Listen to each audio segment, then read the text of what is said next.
You're listening to the Patient Experience Blueprint with Intiveo.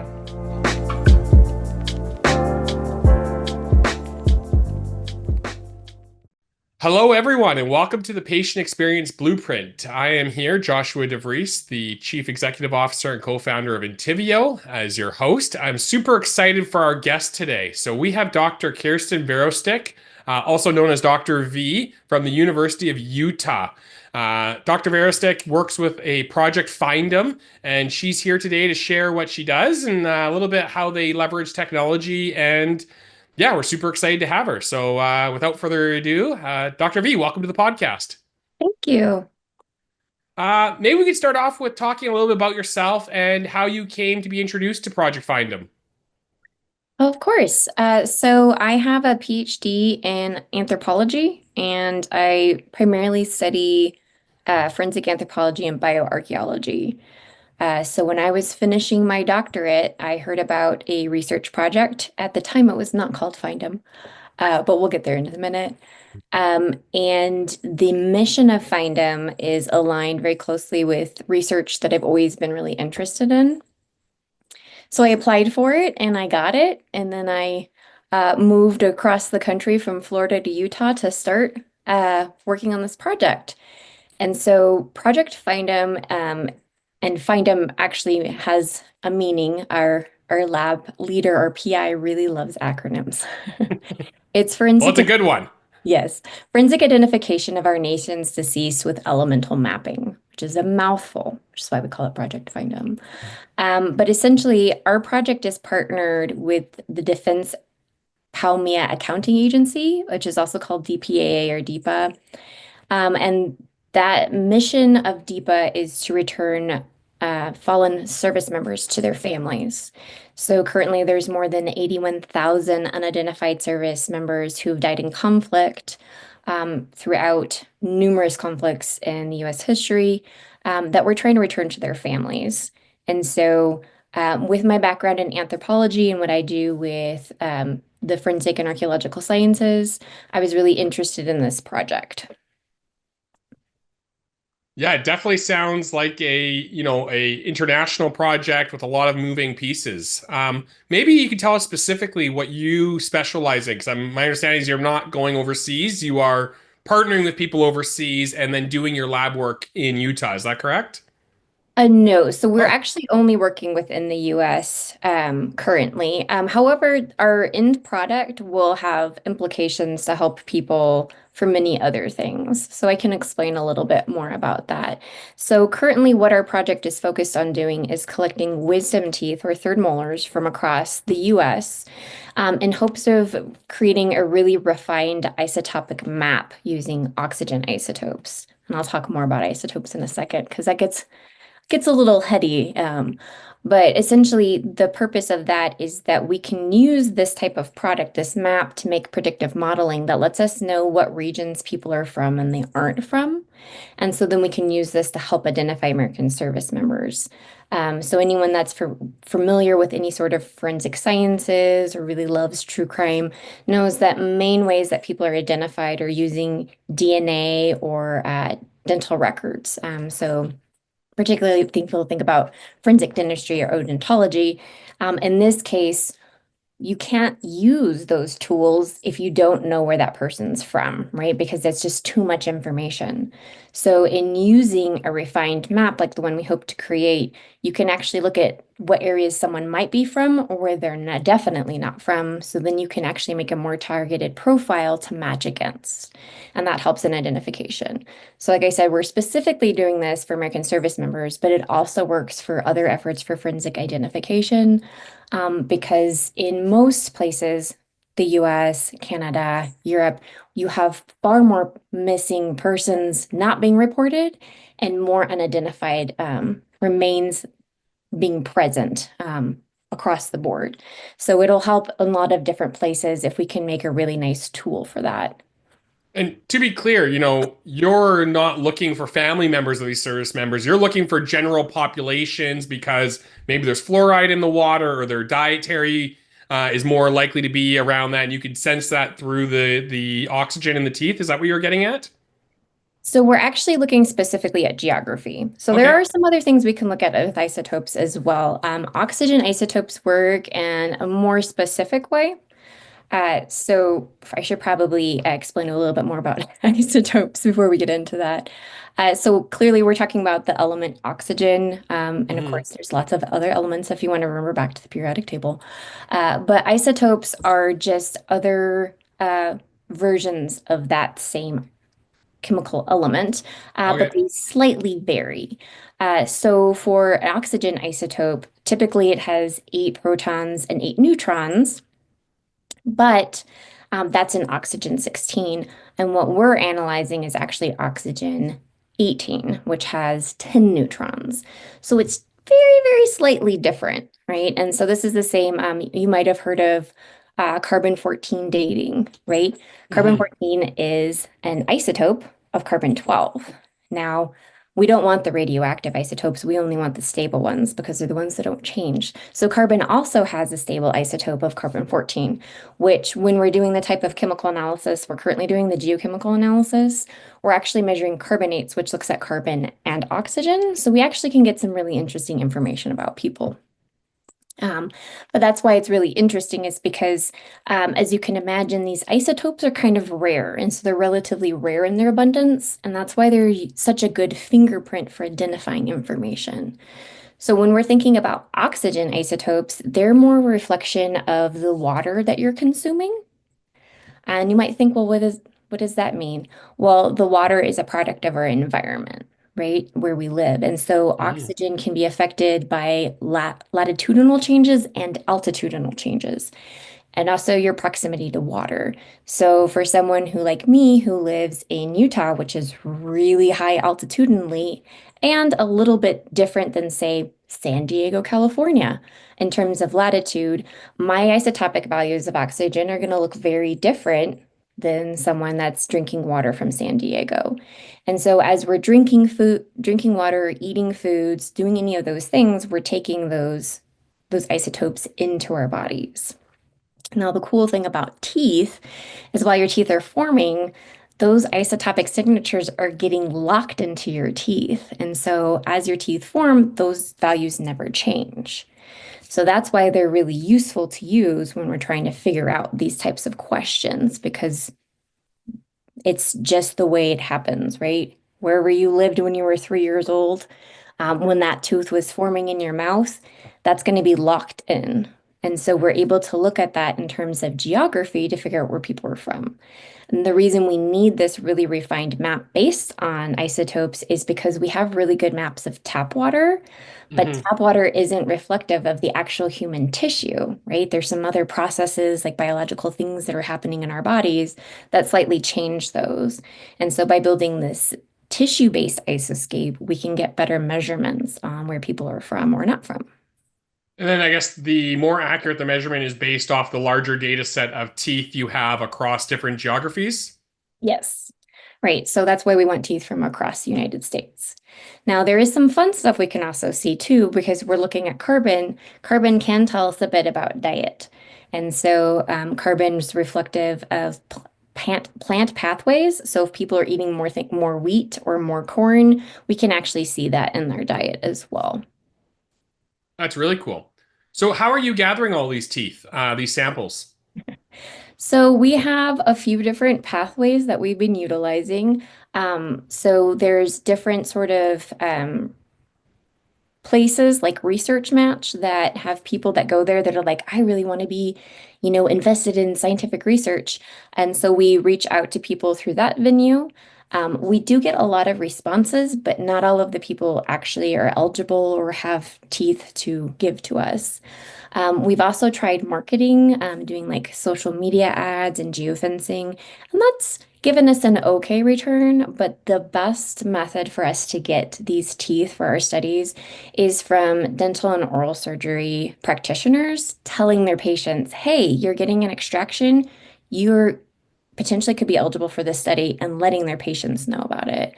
And so we've gone to a few different dental conventions. We've just done like cold calling with lots of dental offices, and we've managed to get a few dental partners that actually let their patients know about our study. And that's how we get majority of the teeth that we currently have. So our goal is to get at least 2,000. And right now we have about 200. Wonderful. Is there any like geographies that are more applicable and others that are not? Like how are you determining whether someone's eligible or not? So our eligibility criteria is based off of really three key things. One, the patient has to be 18 or older. Um, the second is that they need to have lived in the United States between the ages of 5 to 16. And that's because we're collecting their residential history and we need them to be in the area that we're studying. So if they've lived outside the US during that time period, that means that the other oxygen isotopes are going to be changing their tooth chemistry, and we don't want any sort of changes in that. But as long as they were in the US, even if they moved a lot in the US, we still want those teeth. And then the third thing is they have to have the teeth. Yeah, So, that's an important part. yes. And we have had people actually send in teeth that are not third molars, which has been interesting. And unfortunately, we can't specifically use those in our study, but we're always happy that people try. So how, I guess the one thing that pops out to me is how does it differentiate? Like if I lived in San Diego for 5 years and then I moved to, Seattle and then I moved to the Midwest and then the East Coast, like how are you, like do you need to know the history of where they moved and when so you can relate it to the sample? Yes, we do. So before a person can actually participate in their study, they have to go and fill out our survey, which is run through REDCap, and they have to go through an e-consent process because we are doing research on their teeth, and we do collect some personal information from them, although that personal information is housed within the REDCap system and it never leaves it. And only specific parts of our team ever see that information. But we do ask them general information where they live between the ages of basically birth to 15, 16 years old.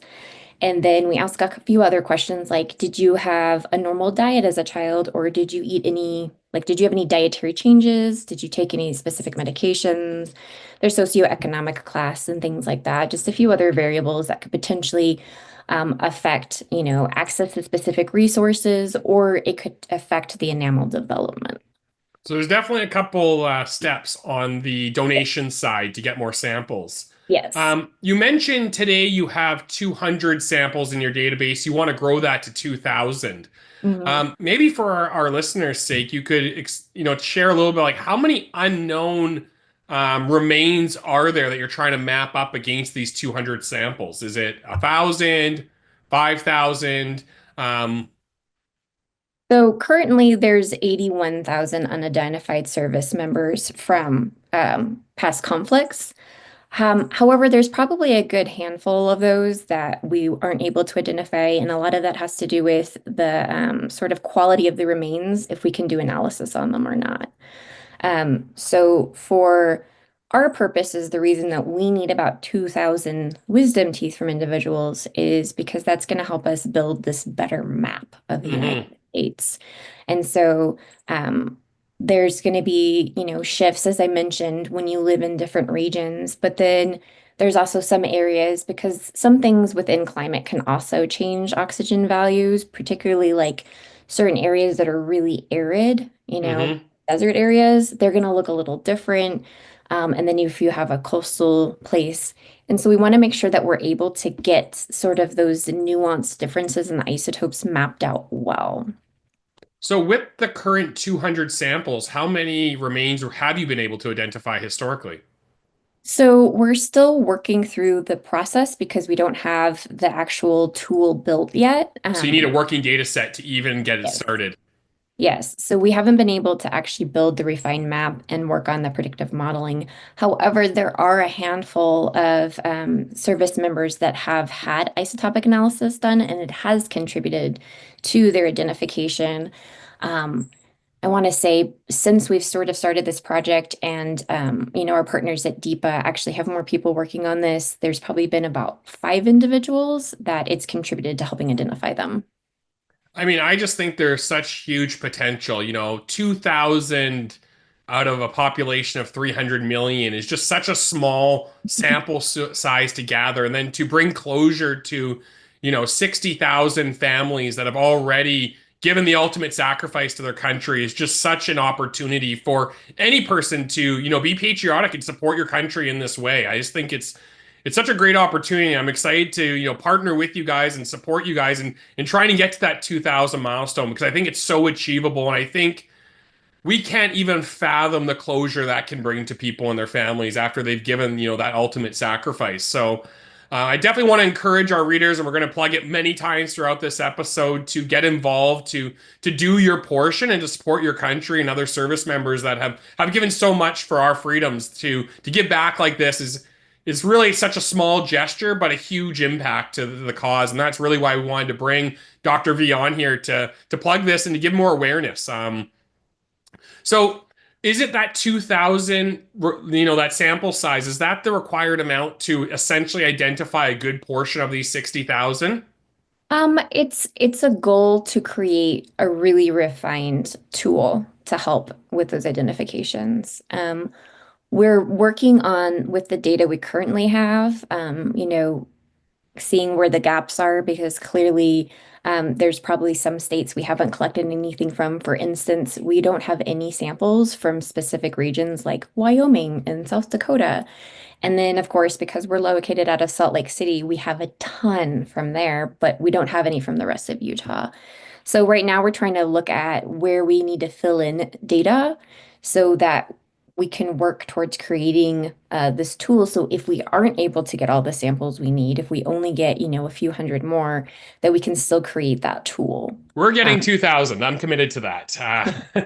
Nothing short of that is yeah, it's super achievable, I believe. Obviously it's a long journey, but I think this resonates with a lot of people, and I think it's essentially awareness campaign. So where are these remains today? Like what's happening?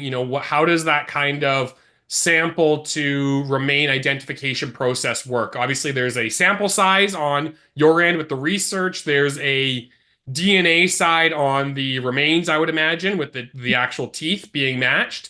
What's the step that kind of brings these two things together?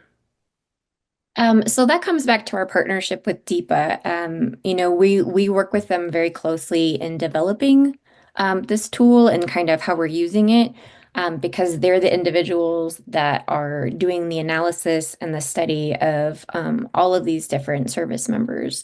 And so DEEPA is housed primarily in Hawaii, and then they also have another location in Nebraska. And so there's some different components to how all of those things work. But they have a dedicated team that's doing the stable isotopic analysis on their end so that our hope is we can run it through our predictive tool once it's built. And then we can start generating more of those information. And so like I said, we have a basic knowledge of how isotopes work in some regions, particularly when we have specific values we find. But that's not always the best tool to have if we're not like really certain or uncertain about something. So while the information can currently be used and we can sort of compare it, that's why we need more samples, is so we can really refine that tool. How much time is involved to apply to be participant all the way through to being accepted and then, letting the oral surgeon know to transfer the sample or send the sample out? Like what is there a long time between application to approval? No, absolutely not. We've actually, I wouldn't recommend this, but we have had patients that literally filled out the survey while they're waiting to get their extraction done. Day of. Yes. And our study coordinator, she's fantastic. Her name's Stephanie, and she is really on the ball that if she gets that survey in, she tries to get around to that person as soon as possible. Ideally, we ask for at least 2 business days. But like So I this would said, that be doesn't always happen. in a But yeah. perfect world, this would be part of your consultation with Mhm. every oral surgery clinic in North America, Yes. asking them if they'll participate in this survey, similar to, your organs being donated. That's Yes. part of a regular Ideally. checkup process. Yeah, and I mean that's our biggest ask is for people, even if they refer out for extractions, if they know the patient's going to be doing an extraction, they can let them know they're eligible. for that. Or if people have already had extractions and they kept their third molars, because some people do that, Hmm. they can actually still send those in. It doesn't matter if they're 30 years old or not. They're still teeth. Nothing about them has changed, and we still want them. But yeah, the process is very quick. Other reason we like to give a little time too is because we do have to consent for the use of their teeth, and we want people to understand what that means. And consent forms are not always the most fun thing to read, but it has some really good information, and we want people to know what they're doing instead of Hmm. just going, "Oh, I'm gonna get a gift card when they get my teeth," right? Because we do offer that incentive for patients as What is the well. incentive for patients? So once we've received their teeth, they have the option. They don't have to, but they can get a $35 gift card. And it's a Tango gift card, which are super fun because you can use them for anything you want. So if you want it to be for Amazon, you can select Amazon. If you want it for Barnes& and Noble or Target or something else, then you can use it for that. So today, are most of your samples coming directly from the patient, or are they coming from the clinic on behalf of the patient?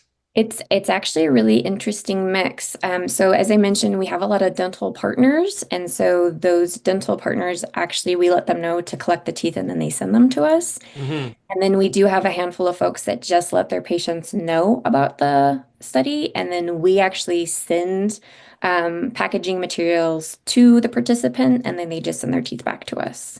So Oh, it's so it's super straightforward. There's no Yep. real step. Yeah, and we actually do for folks that partner with us. And they collect the teeth for us. We send them all of the tubes and biohazard bags and packaging material, and it's all prepaid. And then we actually pay the dental practitioners $100 per patient once we receive the teeth from them. So it's potentially a revenue stream. Yes. Well, I think there should be enough benevolent motivations to try to solve this. What do you see as a big hurdle? What's kind of the big gotcha in this whole process? Is it really awareness and letting people know Yes. this is an option as they get Mhm. these teeth? They can either get $1 from the tooth fairy or they can get $100 from, Find Them Project. Do you think that's Yes. really the missing piece? Is that awareness? Yeah, I think it's the awareness of the project. So when we first started trying to reach out to clinics, there was a little bit of gatekeeping because people are like, this is weird. Why do they want wisdom teeth? What's this research study? And that's when we began going to the dental conferences and conventions. We could actually get FaceTime with people and explain what we were doing. And most people are like, oh, wow, that's really cool. Um, but that doesn't necessarily always mean that they want to give out brochures in their office. And for a lot of Hmm. it, it's like the office staff is like, oh, this is great. But then the dentist doesn't want to do it or the surgeon doesn't want to do it. And so we have to just try to get that hook in there that, hey, this is a useful thing. And it's very little investment on people's part if they just give our brochure out and say, you're eligible for this study. And I think that's probably the biggest thing. And once we've been able to sort of get that moving a little bit better, we've really increased how many teeth we had. Because I think it took us a while to get to 100 teeth, and then we've managed to double that in just a few months because we've had these increasing partnerships and more people telling their patients about the study. Yeah, it definitely sounds like something that everyone should be involved with. I mean, it's just to me, it's like I said before, it's such an easy donation for such a huge cause. I mean, how involved are you? I mean, there's obviously been a few that you've already been able to identify.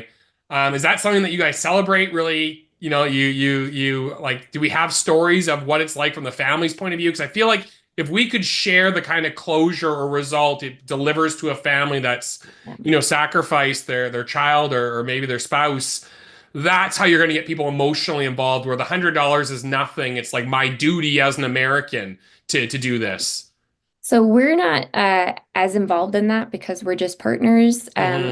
But DEPA does actually post a lot about their identifications and the families and their stories on their website and on their social media, which we often repost on our own social media for Project Find Them.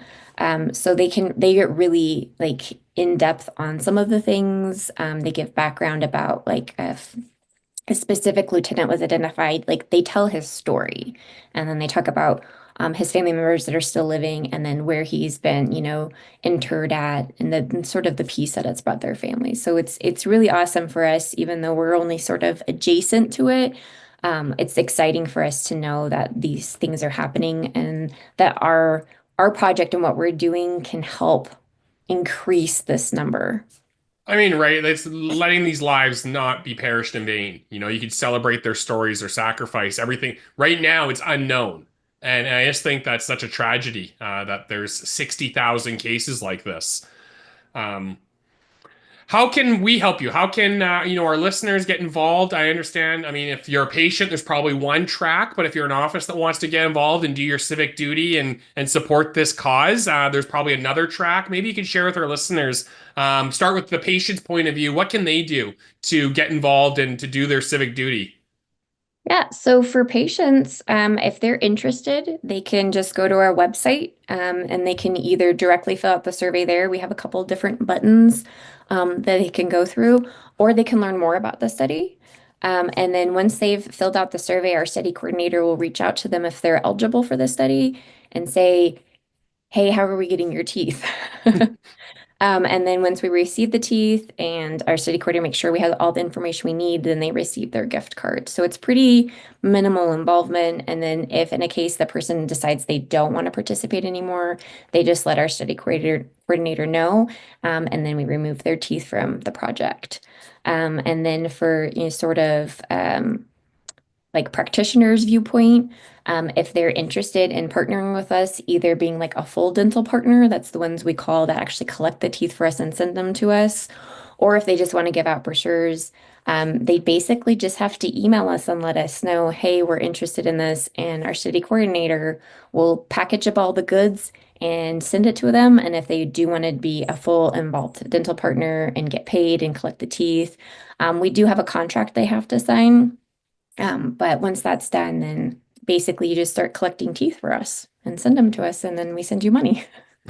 Well, Dr. V, we have, 1 in 5 oral surgeons depending on Intiveo today, over 700 individual practices. So, if you think about the simple math, if every one of them signs up, that's 3 or 4 teeth samples each. And this project has, made significant headway to achieving its long-term goal of identifying these, 61,000 remains.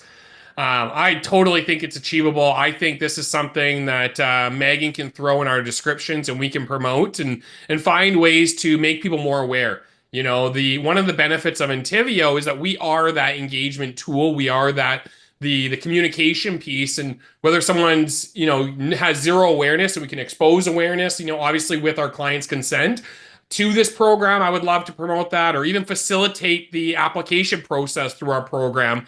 I just think this is the smallest way we contribute to the freedoms of our country, and we get to appreciate every single day. So, is there anything that I can let you end the show on? Something you want our listeners to be aware of? Yeah. Um, well, as I mentioned, we just really want to get the word out there, and practitioners spreading the word has been our actual greatest resource so far. And the more they can tell their patients about it, the more teeth we can get, and the better tool we can create to help get these families reunited. Wonderful. Well, thank you so much, Dr. V, for your time today. Really appreciate you coming on and sharing about Project Find Them. Maybe you could direct our users to a website or your socials to follow you closer or to follow the project closer. Yes, that sounds great. So our website's pretty easy to find. It's www.find-m.org. And then we are also on Facebook and Instagram, and I believe TikTok. If it exists still. Yes, if it exists. So as Project Find'em. And there's different iterations of how that looks because social media is wild, but we probably could include those links for the listeners. Definitely. We'll include it in our description so people can find it easily. Yeah, thank you so much for being on here today. Really appreciate your insights on this project. I really hope that our listeners can contribute and support this wonderful cause. And yeah, if there's anything that we could do to support you further, I would love to work with you closer and yeah, hopefully have a big celebration party together when we hit that 2,000 milestone. That would be fantastic. We really appreciate you having us on here, and hopefully this really helps get the word out there to practitioners and patients. Well, this is just going to be one small angle. I'm going to be bringing this up with people I talk to at shows because like I said before, I think this is a civic duty and something that we should all be contributing to. So I'm going to be your largest advocate. Awesome. Thank you. All All right, take care, Dr. V, and thank you for coming on the show today. right. Thank you.